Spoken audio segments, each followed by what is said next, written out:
Yo, what's going on, guys? Your boy Russ back again with our Madden 17 Ultimate Team. Guys, we are coming off a Super Bowl championship, so my confidence is riding high going into the season. We are back in All Madden. It is All Madden second string, but I don't know, I was pretty excited to get this game started. We're actually going against a dude that I actually played before. He ran a ton of cover 4, so that's why I was looking to attack. Sure enough, he came out in that, but right here, Russell Wilson eats turf on the first play. LeGarrette Blount somehow picks it up and does end up only losing 2, so that was pretty lucky. That was just some glitchy ass block shed because the next play he ran the same exact defense, cover 4, and there was just people were wide open all over the field. Cover 4 is a good base defense. If you make no adjustments out of it, it's very easy to beat. It plays the run very well for only a 3-man rush because every safety and every corner, mainly the safeties and linebackers, all have a gap to play. It's one of the only coverages that actually has that. So it's a pretty good defense, but if you run it as your base D all the time, it's very easy to beat.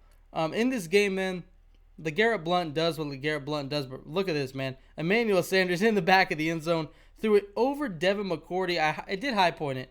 For some reason, it didn't look like he high pointed it. I don't know if it was Russell Wilson's throw power or something, but he did not really make a great throw. It was right to him, but that was a high point. I was kind of weirded out. I think that's the only reason that was not intercepted. I think if that was a normal bullet pass, it may have been a catch in right there. Jesus Christ. KJ Wright just annihilates that receiver. I don't know who that was, but we do end up getting the ball right back and right there. That could have been intercepted. That could have gone either way. First and goal, though, we do jump over top with Jimmy Graham, and it is fumbled, but it is picked up by my lineman. Luckily, that's actually the second time in the past couple videos that has happened.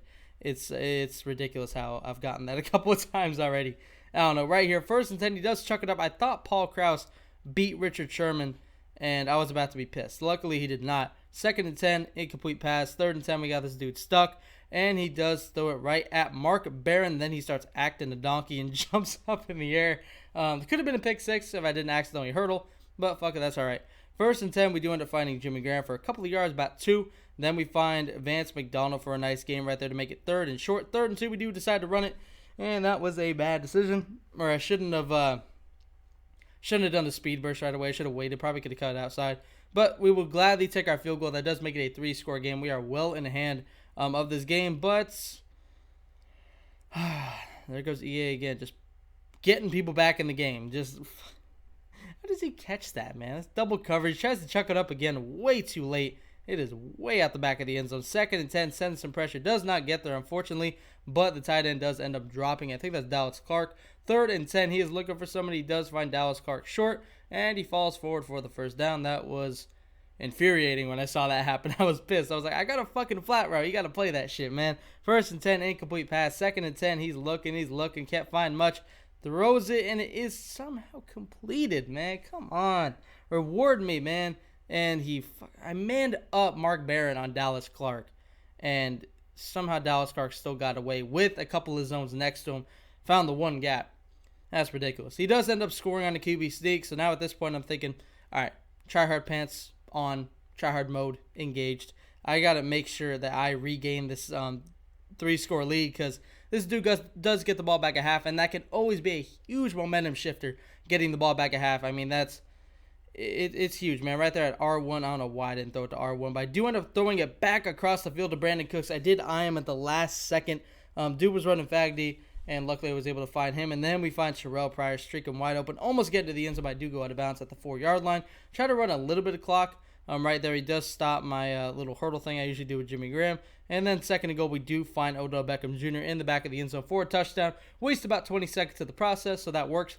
22 seconds left. We do give him with one timeout. We do regain our 3-score lead, which is nice. First and 10, tries to find Paul Krause, it looks like, over the middle. Nothing really doing. Second and 10, rolling out. Look at Fletcher Cox get pancaked, and then boom. Just lays out. Fucking, I think that's McNair. I think that's McNair. Just lays him out. That was a dope sack.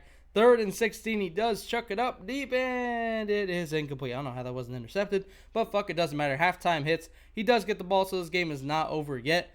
24-7 is definitely, it's surmountable. It's not impossible to come back from that, but I feel like with the way I'm moving the ball on offense pretty easily, I shouldn't have a problem right there. Richard Sherman makes a great play. I did run a pretty bad coverage right there.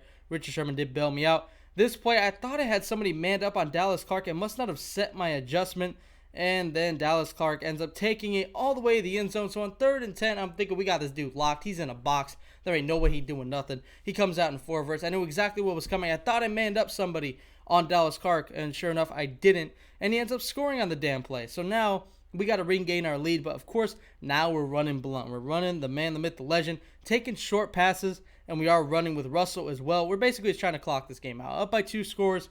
At this point, even if I get a field goal, I'll still be happy. Won't take a field goal. 1st and 15, I actually got a delay of game penalty on accident. And it doesn't matter. We end up running for like 20 yards with Russell anyway. So now 2nd and 7, we are running with Blunt. Like I said, that's what we want to do. We want to just run this clock out. I will not take a field goal. Actually, I think I did say that I wasn't going to take one because it would still be a 2-score game. Really pointless. Depending on where I am. Like if it's 4th and fucking 15, I'll probably just take my field goal. But if it's inside the red zone and it's like 4th and 5, I will go for it. And then LeGarrette Blount just... I don't know how many times I have to say it. LeGarrette Blount doing what LeGarrette Blount does. Just bouncing off tackles. Just, wow, that was ridiculous. He ends up just trucking somebody, getting like... Somebody tried to strip him. He ends up bouncing off that and just takes off and takes it to the house. That was dope, man. 31-14. This game is 100% in the bag. There ain't no way I'm blowing this in the 4th quarter. 2nd and 5, does chucked it up deep, and Richard Sherman comes down with the interception, and that will do it as this dude does decide to take an early exit and go ahead and quit. So that was a good game, man. LeGarrette Blount, another huge run from him. That dude's been beasting for me. I did hope you guys enjoyed this video. Be sure to look out for the next one. And as always, Dangerous Army, I'm out.